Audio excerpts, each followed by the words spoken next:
Hello friends, welcome to the sixth part of determinant and matrices. Last part ની અંદર આપણે મેટ્રાઇસિસ ની properties પર બેઝડ ક્વેશ્ચન્સ જોયા. આ સેશન આપણું લાસ્ટ સેશન હશે કે જેમાં આપણે મેટ્રિક્સ બેઝ પર ક્વેશ્ચન્સ જોઈશું, રાઈટ. એના પછીના સેશનથી આપણે ડિટર્મિનન્ટ ની શરૂઆત કરીશું, રાઈટ.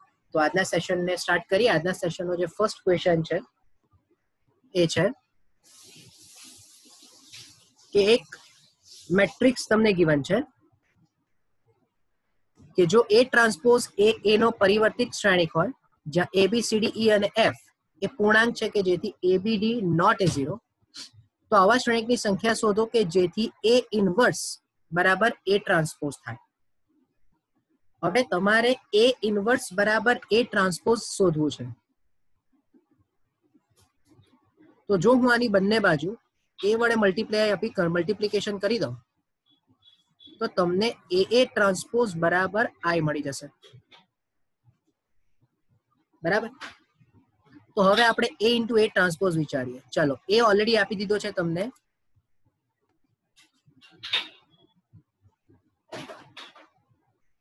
0 0 A 0 B C અને D E F. એની સાથેનો ટ્રાન્સપોઝ કરીએ તો 0 0 A 0 B C અને D E F. આપણે ટ્રાન્સપોઝ લઈ લીધો, બધી હારને અનુરૂપ સમમાં ફેરવી દીધા અને એના ઇક્વલ્સ 1 0 0 0 1 0 અને 0 0 1. ચલો ગુણાકાર આપી દઈએ તો 0 વત્તા 0 વત્તા 0 એટલે અહીંયા 0, 0 plus 0 plus AC, 0 plus 0 plus AF, 0 plus 0 plus AC, 0 plus B square plus C square, 0 plus BE plus CF, 0 plus 0 plus AF, 0 plus BE plus CF અને D square plus E square plus F square. અને એના બરાબર છે તમારી પાસે 1 0 0 0 1 0 0 0 1. તો હવે પહેલા આપણે એવું ચેક કરીએ કે આના પરથી કેટલી પોસિબિલિટીઝ મળે છે. તો પોસિબિલિટીઝ ની વાત કરીએ તો પહેલી કન્ડિશન AC ઇક્વલ્સ ટુ 0, બીજી કન્ડિશન AF ઇક્વલ્સ ટુ 0, ત્રીજી કન્ડિશનમાં છે B square plus C square is equals to 1, ત્રીજી કન્ડિશનમાં છે BE plus CF is equals two 0, એટલે BE is equals two minus CF. એક આ કન્ડિશન મળી ગઈ મને, બરાબર. કારણ કે આપણે આ બધી કન્ડિશનને ચેક કરીને ઇક્વેશન લાવવું પડશે. ત્યારબાદ AF ઇક્વલ્સ ટુ 0 તો આવી ગયું, BE ઇક્વલ્સ ટુ CF પણ આવી ગયું અને છેલ્લી જે કન્ડિશન મળે છે એ છે D square plus E square plus F square equals to 1. એટલે 1 2 3 4 અને 5 આ 5 કન્ડિશન આપણને મળે છે. અને આપણી પાસે અનનોન પણ છે ABCDEF. 6 અનનોન છે અને 5 કન્ડિશન છે. એટલે હવે આપણે ચેક કરવું પડે કે આનો યુઝ કરીને આપણે કેવી રીતે આન્સરને સેટ કરી શકીએ. કારણ કે તમારે પૂર્ણાંક સંખ્યા કીધી છે, ABCDEF એ પૂર્ણાંક કીધી છે કે જેથી ABD નો જવાબ નોટ 0 થાય. જોજો, ABD નોટ 0 થાય. હવે જો AC નો જવાબ 0 છે, પહેલી વસ્તુ વિચારી લઈએ, AC નો જવાબ 0 છે અને એમાં A dot B dot D not 0 છે, તો કમ્પલસરી A પણ નોટ 0 જ હશે. જો A 0 નોટ 0 હોય છતાં AC અને AF 0 થાય છે, એનો મીનિંગ કે C ની વેલ્યુ કમ્પલસરી 0 હશે અને F ની વેલ્યુ કમ્પલસરી 0 હશે, બરાબર છે. હવે જો F ની વેલ્યુ 0 છે એનો મીનિંગ કે BE ની વેલ્યુ પણ 0 થશે. પણ તમને એવું કીધું છે ABD નોટ 0. જો ABD નોટ 0 એનો મીનિંગ કે B પણ નોટ 0. હવે B નોટ 0 અને BE 0 એનો મીનિંગ કે E ની વેલ્યુ કમ્પલસરી 0 થઈ જશે. ચાલો, એટલે A C F આટલા તો મળી ગયા. તો હવે સીધો જવાબ આપણે કોની પાસે લઈ જઈએ? D પાસે લઈ જઈએ. તો બોલો, D નો જવાબ D square plus E square plus F square equals to 1. એમાં E અને F 0 હોય તો D સ્ક્વેર બરાબર 1, એટલે D બરાબર પ્લસ ઓર માઇનસ 1 થઈ જશે. સાથે સાથે B square plus C square પણ 1 છે, એમાં તમે C ની વેલ્યુ 0 મૂકો તો બી સ્ક્વેર ઇઝ ઇક્વલ્સ ટુ 1 એટલે બી ની પણ વેલ્યુ તમને ±1 મળી. બરાબર. એટલે હવે તમે એમ વિચારો કે A B C D E F આ 6 કેસમાંથી તમારી પાસે સી એફ અને ઈ તો કમ્પલસરી 0 જ આવી ગયા. બી ની વેલ્યુ ±1 મળી, ડી ની વેલ્યુ ±1 મળી. હવે એની વેલ્યુ તમારે ચેક કરવાની. બરાબર. ઓકે. હવે આટલાને જો આપણે કન્ડિશન પ્રમાણે ચેક કરવા જઈએ, અહીંયા એક મિનિટ, હા, એક મિસ્ટેક એવી થઈ ગઈ છે, અહીંયા એ સ્ક્વેર આવશે એટલે એ સ્ક્વેર ની વેલ્યુ પણ 1 મળી જશે, એટલે એ ની પણ વેલ્યુ ±1 થઈ જશે. બરાબર. તો હવે બહુ સિમ્પલ વે થી થઈ ગયું ભાઈ. શું કે માટે હવે તમારો જે શ્રેણિક છે એને તમે ઓબ્ઝર્વ કરો તો પહેલા બે ઘટક 0 એ એઝ ઇટ ઇઝ રાખીએ, 0 B as it is, C ની value 0, D as it is, E ની વેલ્યુ 0 અને એફ ની વેલ્યુ 0. હવે બહુ ધ્યાનથી સમજવાની વસ્તુ છે કે હવે આ 3 સ્થાન જે બાકી રહ્યા, બરાબર, તો આપણે એવું કહી શકીએ ને કે એ ની ગોઠવણી કેટલા રીતે થશે? 2 રીતે. પછી બી ની પણ ગોઠવણી કેટલી રીતે થાય? 2 રીતે. અને ડી ની પણ ગોઠવણી કેટલી રીતે? 2 રીતે. તો ટોટલ નંબર ઓફ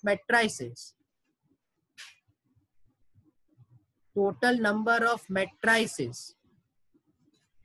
એ 2 ગુણ્યા 2 ગુણ્યા 2 એટલે કે 2 નો ક્યુબ, એટલે કે ટોટલ 8 અલગ અલગ શ્રેણિકો તમને મળશે કે જેથી એ ટ્રાન્સપોઝ બરાબર એ ઇનવર્સ, એટલે કે એ ઇન્ટુ એ ટ્રાન્સપોઝ બરાબર શું થવું જોઈએ? આઈ થવું જોઈએ. રાઈટ. જો બહુ શાંતિથી સમજવાનો ક્વેશ્ચન છે ભાઈ, સિમ્પલ છે બટ સમજવા માટે થોડો ઇમ્પોર્ટન્ટ.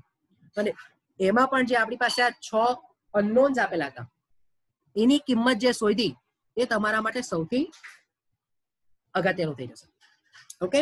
સો હોપ કે આ ક્વેશ્ચનમાં ખ્યાલ આવ્યો હોય. સેકન્ડ ક્વેશ્ચન પર જઈએ. સેકન્ડ ક્વેશ્ચનમાં છે કે જો બી એ 3x3 શ્રેણિકનો વ્યસ્ત હોય, એટલે કે બી બરાબર એ ઇનવર્સ તમને આપ્યું છે, તો આલ્ફાના બધા જ મૂલ્યોનો સરવાળો મેળવો કે જેથી ડિટર્મિનન્ટ ઓફ એ +1 બરાબર 0 થાય. બરાબર. હવે આપણને બધાને જ ખબર છે કે જો હું અહીંયા ડિટર્મિનન્ટ લઈ લઉં બંને બાજુ, તો આપણે એવું કહી શકીએ કે ડિટર્મિનન્ટ બી બરાબર 1 / ડિટર્મિનન્ટ ઓફ એ. બરાબર. તો ધેટ મીન્સ કે આવું પણ થઈ શકે ને કે determinant of A is equals to 1 / determinant of B. એટલે જો તમારે આ ઇક્વેશનમાં ડિટર્મિનન્ટ ઓફ એ +0 લાવવું હોય તો ડિટર્મિનન્ટ એને બદલે તમે 1 / ડિટર્મિનન્ટ ઓફ બી મૂકી શકશો. રાઈટ. તો આપણે સૌથી પહેલા આના પરથી ડિટર્મિનન્ટ બી શોધી લઈએ. તો 5 0 આલ્ફા 2 આલ્ફા 2 3 1 1 -1 આપણે સીધું જ નિશ્ચયકનું વિસ્તરણ કરીને જવાબ લાવી લઈએ. તો determinant of B is equals to 5 into -2 -3 -2 alpha into 0 minus alpha અને +1 ઇન્ટુ 0 -2 આલ્ફા. તો એનો મિનિંગ શું થઈ જશે? તો આ 5 -5 અહીંયા થઈ જશે +2 આલ્ફા સ્ક્વેર અને અહીંયા -2 આલ્ફા. એટલે તમને મળી જશે 2 આલ્ફા સ્ક્વેર -2 આલ્ફા અને -25. આ ડિટર્મિનન્ટ બી ની વેલ્યુ આવે. નાઉ ડિટર્મિનન્ટ ઓફ એ ઇઝ +1.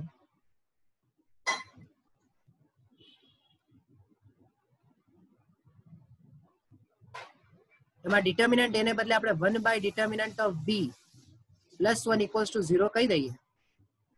તો 1 / 2 alpha square -2 alpha -25 +1 = 0.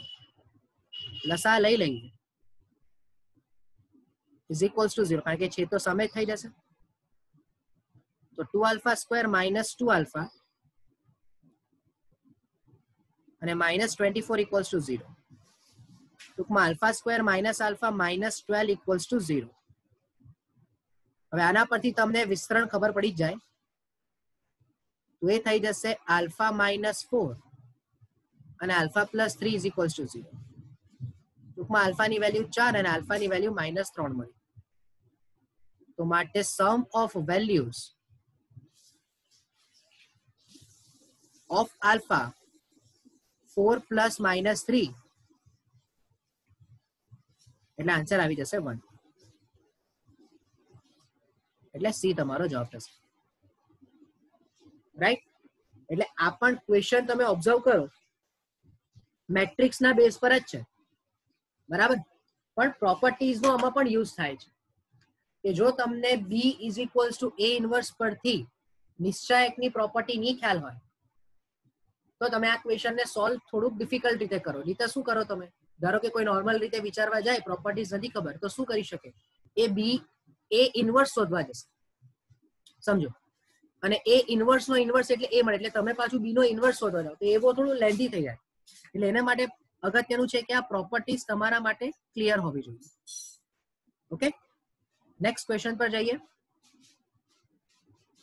Next question ની અંદર છે કે P એ 4x4 કક્ષાવાળો શ્રેણિક છે કે જેથી નિશ્ચાયક P બરાબર -2 હોય.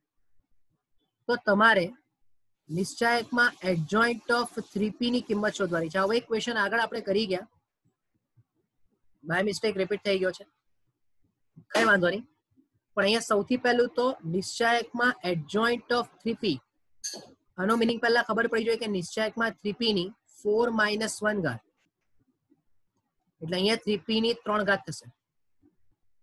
હવે ધ્યાનથી સમજો, આપણી પાસે પ્રોપર્ટી છે કે ka હોય તો k ની n ઘાત નિશ્ચાયક a થઈ જાય, એટલે 3 ની 4 ઘાત અને નિશ્ચાયક k ની પાછી 3 ઘાત, એટલે અહીંયા 4 તાલી 12 એટલે 3 ની 12 ઘાત અને નિશ્ચાયક k ની 3 ઘાત. હવે નિશ્ચાયક ની એની કિંમત ઓલરેડી -2 છે, તો 3 ની 12 ઘાત અને -2 ની 3 ઘાત, એટલે જવાબ -3 ની 12 ઘાત અને 2 ની 3 ઘાત આવશે. બરાબર?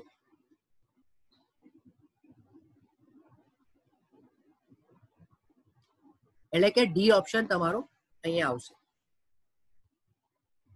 ઓકે, અહીંયા કઈ પ્રોપર્ટી લગાવી કે એડજોઇન્ટ ઓફ a હોય તો determinant a raised to n - 1, આ પ્રોપર્ટીનો યુઝ કર્યો. બરાબર? એટલે -3 raised to 12 અને 2³ થશે. ચાલો જો નેક્સ્ટ ક્વેશ્ચન. નેક્સ્ટ ક્વેશ્ચન ની અંદર છે a બરાબર શ્રેણિક આપ્યો છે 1 3k + 1/3 0 અને 1. અચ્છા, આ જે પાઈ છે ને, પાઈ નો મિનિંગ ગુણાકાર થાય ભાઈ, ગુણાકાર. જેમ સમેશન નો મિનિંગ સરવાળો હોય તેમ પાઈ નો ગુણાકાર, પાઈ નો મિનિંગ ગુણાકાર થાય. ધેટ મીન્સ કે આ પાઈ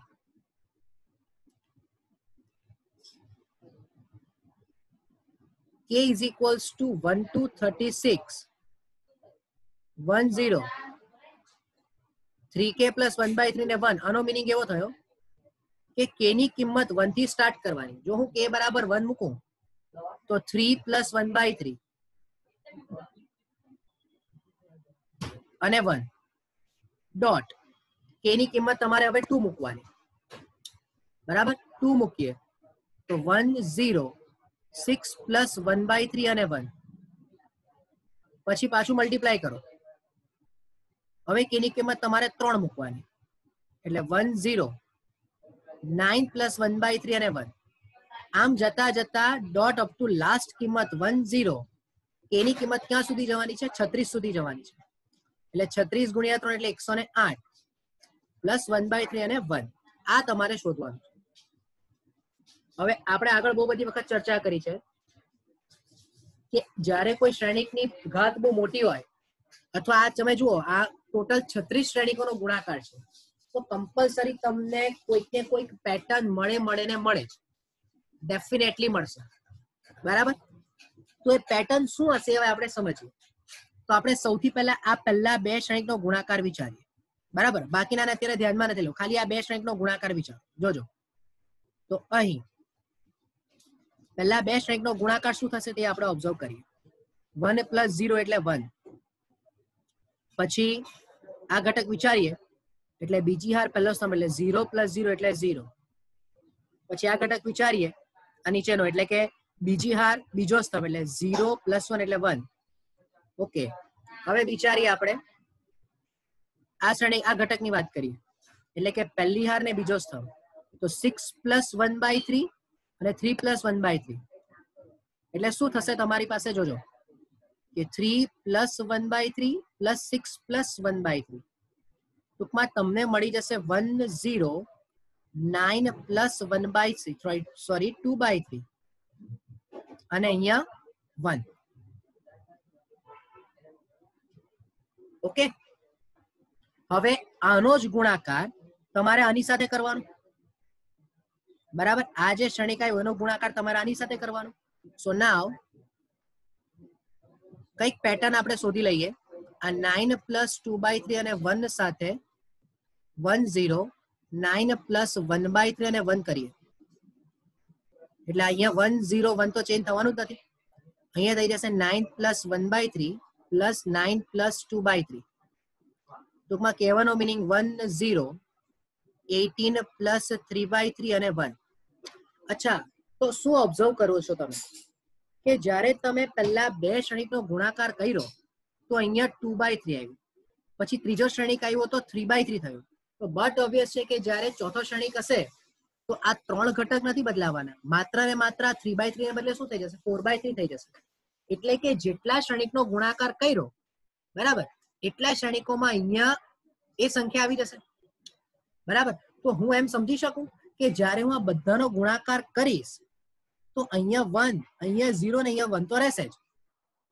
અહીંયા 36 ક્ષણિક હતા એટલે અહીંયા 36 ના છેદમાં 3 તો આવી જ જશે, બરાબર? હવે તમારે એ મેળવવાનું છે કે બે ક્ષણિકનો ગુણાકાર કર્યો તો જવાબ 9 આવ્યો, ત્રણ ક્ષણિકનો ગુણાકાર કર્યો તો જવાબ 18 આવ્યો. તો 9 અને 18 વચ્ચે શું રિલેશન આવ્યું? તો આ બધામાંથી 9 કોમન તો અહીંયા 1 અને 2 થઈ ગયો. તો હવે ઓબ્ઝર્વ કરજો કે જો પહેલા ક્ષણિકનો ગુણાકાર થયો બરાબર, આના પછી શું હશે એક મિનિટ ચેક કરી લઈએ. જો આની પછી હશે ક્ષણિકમાં શું 1 0, હવે k બરાબર 4 એટલે 12 + 1/3 અને અહીંયા 1, બરાબર? આ ત્રણ ક્ષણિકનો ગુણાકાર આ હતો.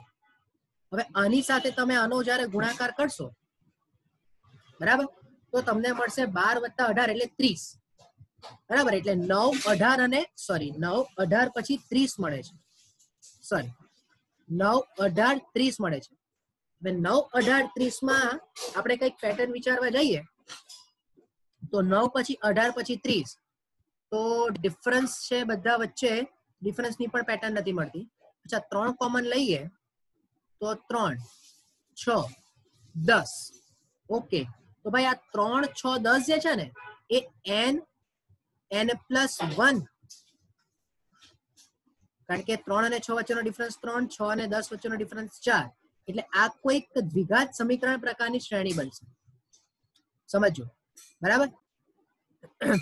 એટલે આ જો આપણે પેટર્ન સમજવા જઈએ તો ખાલી 3 6 10 જે છે ને એ તમને n+3/2 + 1 સ્વરૂપમાં મળશે. અને એ બધા સાથે પાછું શું થયું છે 3 તો ગુણાયું જ છે.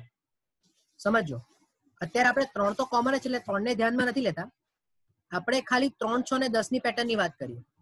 તો જો હું એમ કહું કે n બરાબર 1 મૂકું, જોજો તો 3 ને 1 4, 4/2 એટલે 2 ને 1 3 આવી ગયું પહેલું પદ ભાઈ. હવે n બરાબર 2 વિચારો તો 3 ને 2 5, 5 દુ 10 ભાગ્યા 2 એટલે 5, 5 ને 1 6. પછી n બરાબર 3 તો 3 ને 3 6, 6 તાલી 18/2 એટલે 9 + 1 10, બરાબર? હવે આને કેવી રીતે સોલ્વ્યું તેની પણ ખાલી એક વખત ખાલી તમને કહી દઉં. તમે ઓબ્ઝર્વ કરો તો 3 અને 6 વચ્ચેનો ડિફરન્સ 3 નો થાય, 6 અને 10 વચ્ચેનો ડિફરન્સ 4 નો થાય અને ડિફરન્સ પછી 1 આવશે. તો આ તમે જો શ્રેઢી શ્રેણીમાં ભણ્યા હોય, આપણે શ્રેઢી શ્રેણીમાં ડિસ્કસ કરેલું કે જો કોઈ પદ માં તફાવત ક્રમશઃ વધતો જાય તો કેટલા સ્ટેજ પછી કોમન ડિફરન્સ મળે છે એ તમારે જોવાનું. તો 2 સ્ટેજ પછી કોમન ડિફરન્સ આવ્યો એનો મીનિંગ કે આ જે હશે તે દ્વિઘાત સમીકરણને ફોલો કરશે, an² + bn + c. એમાં હવે તમે n બરાબર 1 મૂકો તો a + c બરાબર 3, 2 મૂકશો તો 4a + 3b + c બરાબર 6 અને 3 મૂકશો તો 9a પ્લસ સોરી અહીંયા 2b 9a + 3b + c બરાબર 10 અને હવે આ ત્રણ ઇક્વેશનને સોલ્વ કરીને તમે એબીસી શોધી લાવો તો એના પરથી તમને આ શ્રેણી મળી જશે બરાબર આવું ઓલરેડી શ્રેણીમાં આપણે ચર્ચા કરી ગયા છે બરાબર તો એના પરથી આ તમને એક સામાન્ય પદ મળ્યું બરાબર તો હવે તમે એવું જ પહેલું પદ હોય તો n બરાબર 1 બીજું પદ હોય તો n બરાબર 2 તો હવે એવું 36મું પદ છે તો હવે અહીંયા તમે n બરાબર 36 મૂકશો તો શું મળશે જોજો 3 ઇન્ટુ બ્રેકેટમાં 36 + 3/2 અને +1 બરાબર કારણ કે n બરાબર 36 મૂકવા જોઈએ ને કારણ કે n બરાબર 1 બરાબર એટલે પછી n બરાબર 2 એટલે પહેલા બેનો ગુણાકાર કરીને તમને 9 મળે છે બીજા બેનો ગુણાકાર એટલે ત્રીજા પદમાં n બરાબર 2 સોરી એટલે અહીંયા 35 મૂકવું પડશે સમજો પહેલું પદ એટલે અહીંયા 9 ક્યારે આવ્યું જ્યારે તમે પહેલા બેનો ગુણાકાર કર્યો બરાબર પછી 18 ક્યારે આવ્યું જ્યારે તમે ત્રીજાની અંદર ગુણાકારમાં આવ્યું હવે ત્રીજું શ્રેણિક જ્યારે ગુણાકારમાં આપ્યો ત્યારે 18 આવ્યું અને આ 18 માટે અહીંયા n બરાબર 2 એટલે જેટલાનું પદ છે જેટલામાં પદનો ગુણાકાર કર્યો એના કરતા n - 1મી કિંમત લેવાની બરાબર એટલે અહીંયા 35 વત્તા 1 સોરી 35 વત્તા 3 બરાબર એટલે 35 ને 3 38 ભાગ્યા 2 એટલે 19 તો 3 ગુણ્યા 35 ગુણ્યા 19 વત્તા 3 આપણે ચેક કરવું પડે અને એનો જવાબ જે તમારો આવશે એ આવશે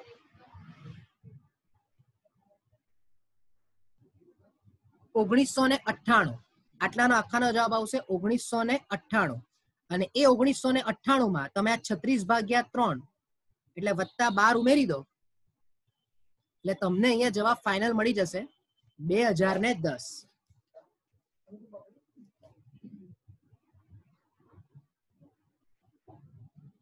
બરાબર એટલે આ તમારો ફાઇનલ જવાબ થશે હવે આમાં ઘણી બધી વસ્તુ એવી છે કે જે તમારે ધ્યાનમાં લેવાની છે પહેલું તો કે જ્યારે આટલા બધા શ્રેણિકોનો ગુણાકાર આવે ત્યારે કમ્પલસરી કોઈક પેટર્ન મળતી હોય બીજું પેટર્ન શોધવા માટે તમે આમાં શ્રેણીનો પણ કોન્સેપ્ટનો ઉપયોગ કર્યો બરાબર અને આમાં થોડો ટાઈમ જાય બરાબર તો તમારે થોડું ક્વિકલી જે આપણે પેલું શ્રેણી માટે મેં અત્યારે ચર્ચા કરી તમારી સાથે સામાન્ય પદ લાવવાની કે ભાઈ બે સ્ટેજ પછી સામાન્ય ડિફરન્સ કોમન ડિફરન્સ મળે છે ધેટ મીન્સ કે દ્વિઘાત સમીકરણને ફોલો કરશે okay so direct final answer તમારો અહીંયા આ +12 કેમ કર્યું તે પણ ખ્યાલ આવશે ને કયું +12 કે ભાઈ પહેલા બેનો ગુણાકાર કર્યો તો 2/3 બીજા બેનો ગુણાકાર પછી ત્રીજાનો ગુણાકાર કર્યો તો 3/3 પછી ચોથું પદ ચોથો શ્રેણિક ગુણાય તો 4/3 તેવું 36મો શ્રેણિક ગુણાય એટલે કે જ્યારે આ છેલ્લો શ્રેણિક ગુણાશે તો આ 1/3 ને બદલે શું થશે 36/3 આવશે અને 36/3 નો જવાબ એ આ 12 છે બરાબર એટલે આ 1998 જે છે એ આટલાનો જવાબ છે અને પછી +12 એટલે ફાઇનલ જવાબ 2010 થઈ જશે રાઈટ થોડો કોમ્પ્લિકેટેડ છે બટ એકાદ બે વખત ટ્રાય કરશો તો બહુ ઇઝીલી થઈ જશે નેક્સ્ટ ક્વેશ્ચન પર જઈએ નેક્સ્ટ ક્વેશ્ચન ની અંદર છે કે એક શ્રેણી કે અને બી સમાન કક્ષાવાળા શ્રેણિકો હોય કે જેથી a + b into a + b into a - b બરાબર a + b into a - b બરાબર a² - b² તો તમારે a² into ba inverse into b inverse મેળવવાનું છે અચ્છા પહેલા આપણે આટલાની ચર્ચા કરી લે કે આટલાનો મીનિંગ શું થશે ચલો આ થાય a² - ab plus ba minus b² બરાબર a² - b² તો a² અને b² તો બંને બાજુથી કેન્સલ થઈ જશે એટલે તમને મળી જશે -ab પ્લસ ba બરાબર 0 સો ધેટ મીન્સ કે તમારી પાસે પ્રોપર્ટી આવી ગઈ ab બરાબર ba ની આ પ્રોપર્ટી આવી ગઈ. અને હવે તમારે શોધવું છે a square dot B, a inverse dot B inverse, અને એનો પણ પાછો ક્યુબ શોધવો છે. બરાબર. હવે ક્યુબની વાત પછી કરીએ, પહેલા આપણે આટલાની ચર્ચા કરી લઈએ. બરાબર. ચાલો જુઓ, આ a સ્ક્વેર ને a into A B into A inverse into B inverse બોલાય. હવે આ જે બી એ છે એ બી છે, એ બી ને બદલે તમે બી એ લખી શકો into A inverse B inverse. તો વિચારો આ એ ઇનવર્સ એટલે શું થઈ જશે? આઈ થઈ જશે. તો હવે એનો મિનિંગ કે એ ઇન્ટુ બી ઇનવર્સ, અને બી ઇન્ટુ બી ઇનવર્સ એટલે પાછું આ જ થઈ ગયું. તો ફાઇનલ જવાબ એ. So here A square dot B A inverse B inverse બરાબર જો એ હોય તો A square B A inverse B inverse નો ક્યુબ બરાબર શું થઈ જશે? એ નો ક્યુબ થઈ જશે. એટલે આન્સર થઈ જશે તમારો સી. રાઈટ. સો હોપ કે આ પોઈન્ટ તમને ક્લિયર થયો હોય. સિમ્પલ ક્વેશ્ચન છે. ઓકે, નેક્સ્ટ ક્વેશ્ચન પર જઈએ. નેક્સ્ટ ક્વેશ્ચન ની અંદર છે કે શ્રેણિક એ કે જેથી a ડોટ 1 2 0 3 એ અદિશ શ્રેણિક છે. અદિશ શ્રેણિક છે એનો મિનિંગ કે સ્કેલર મેટ્રિક્સ કહેવાય.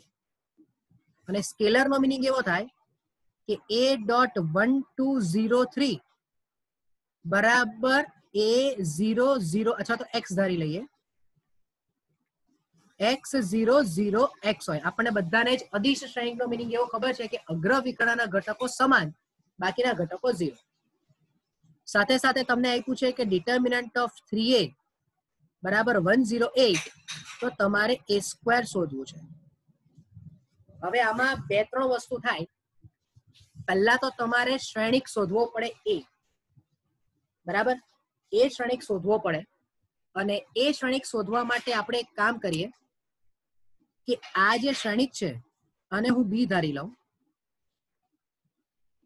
કે બી બરાબર 1 2 0 3.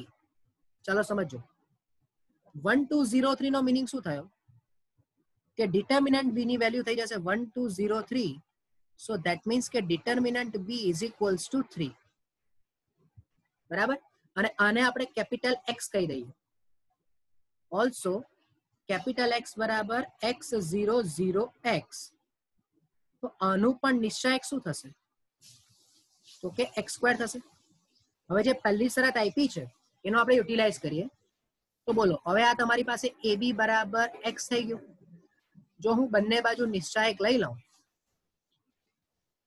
તો નિશ્ચાયકમાં a ઇન્ટુ નિશ્ચાયકમાં b બરાબર નિશ્ચાયકમાં x. ચાલો નિશ્ચાયકમાં a એઝ ઇટ ઇઝ. બોલો, નિશ્ચાયક b ની કિંમત છે 3 અને અહીંયા છે x સ્ક્વેર. તો આના પરથી તમને શું મળશે?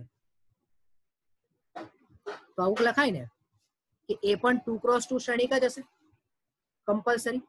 બરાબર. તો 3 નો સ્ક્વેર નિશ્ચાયકમાં a બરાબર 108. તો 9 into 108, sorry 9 into determinant of a is equals two 108. સો એનો મીનિંગ કે ડિટર્મિનન્ટ a ની વેલ્યુ મળી ગઈ મને 12. તો અહીંયા જો હું 12 into 3 is equals two x square વિચારું તો x square equals to 36. That means કે x ની વેલ્યુ પ્લસ ઓર માઇનસ 6 મળી ગઈ. બરાબર. સો નાઉ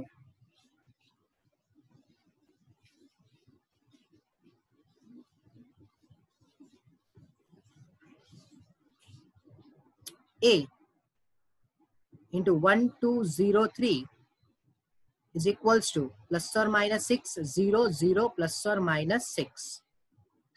તો હવે કામ કરીએ તો બંને બાજુ આના વ્યસ્ત વડે ગુણાકાર આપી દઈએ. એટલે કે જો ab બરાબર x હોય તો ab b ઇનવર્સ બરાબર x ઇન્ટુ b ઇનવર્સ કરી લઈએ. તો a બરાબર x છે જ ઓલરેડી આપણી પાસે, plus or minus 6 0 0 plus or minus 6 dot b inverse. b inverse એટલે 1 by determinant of b into adjoint of b. That means કે 1/3 +or -6 0 0 +or -6 dot adjoint of B એટલે અગ્રવિકર્ણના ઘટકોની અદલા બદલી એટલે કે 3 1 અને 0 -2 બરાબર છે.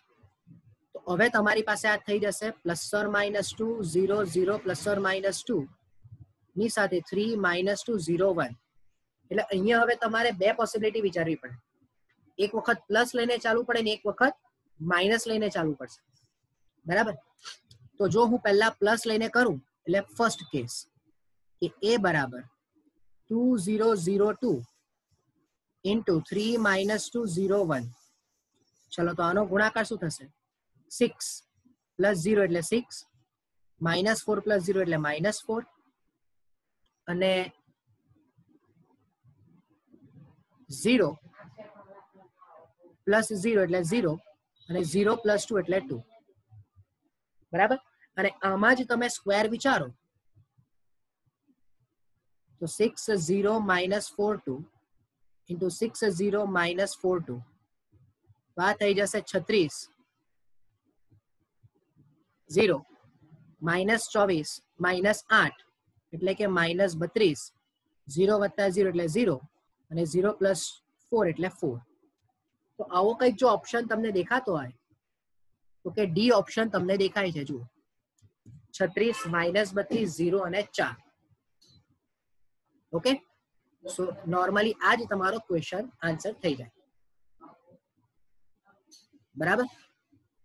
અને આનું તમે નિશ્ચયક બી ઓબ્ઝર્વ કરો આ એ શ્રેણિકનું તો એનું નિશ્ચયક પણ તમને મળી જશે 6 × 2 એટલે 12. બરાબર છે. એટલે -2 લઈને બી કરશો તો પણ સ્ક્વેરનો જવાબ ઓલમોસ્ટ મારા ખ્યાલ પ્રમાણે આવો જ આવવો જોઈએ, પણ માઇનસની પોસિબિલિટી હવે વિચારવી નથી કારણ કે +2 લઈને તમને જવાબ મળી જાય છે. ઓકે. સો હોપ કે આ પોઈન્ટ તમારા માઇન્ડમાં ક્લિયર થયો હોય. કોઈ ડાયરેક્ટ પ્રોપર્ટી આમાં યુટિલાઇઝ કરવાનો વિચાર કરી શકાય, બટ એટ અ ટાઈમ તમારા મગજમાં જે પહેલી મેથડ યાદ આવે એને તમે ફોલો કરી શકો. ઓકે. નેક્સ્ટ ક્વેશ્ચન પર જઈએ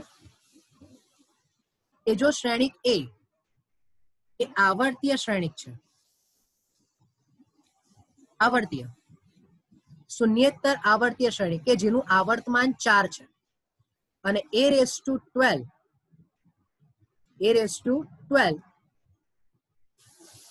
પ્લસ બી બરાબર i હોય કે જ્યાં i તો બી એની કક્ષાનો ચર શ્રેણિક હોય તો એ બી તમારે મેળવવું છે. એટલે કે કહેવાનો મીનિંગ એ છે કે એ અને બી ની કક્ષા સમાન.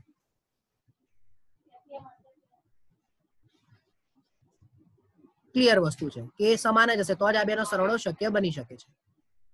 તો તમારે એ બી મેળવવાનું છે. બરાબર. હવે પહેલા તો તમારે એ સમજવું પડે કે આ આવર્તીય શ્રેણિકનું આવર્તમાનનો મીનિંગ શું થાય. તો નોર્મલ ભાષામાં તમને આવર્તમાનનો મીનિંગ શું ખબર પડે?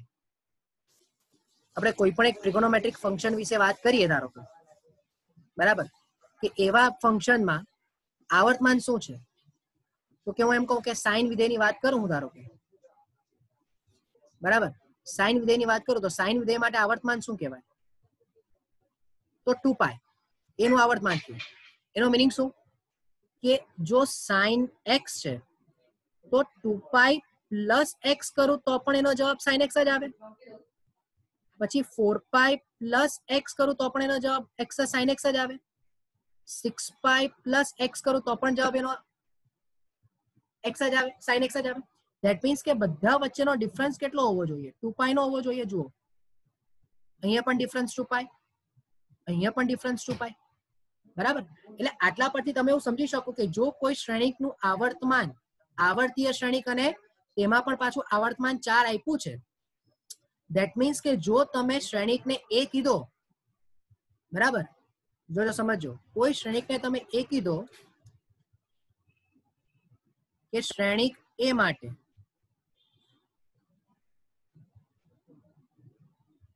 આવર્તમાન 4, તો એનો મીનિંગ કે a બરાબર a ની 4 + 1 ઘાત લખું, બરાબર, કે 2 × 4 + 1 લખું. આ બધું એકનું એક જ થયું. બરાબર, up to so on. That means કે એ પછી 4 નો ડિફરન્સ એટલે 5 ઘાત, પછી 4 નો ડિફરન્સ એટલે 9 ઘાત, પછી 4 નો ડિફરન્સ એટલે 13 ઘાત, પછી 4 નો ડિફરન્સ એટલે 17 ઘાત, ડોટ ડોટ ડોટ. એ ની બરાબર 4n પ્લસ 1. આવા બધા જ શ્રેણિકો સરખા થશે.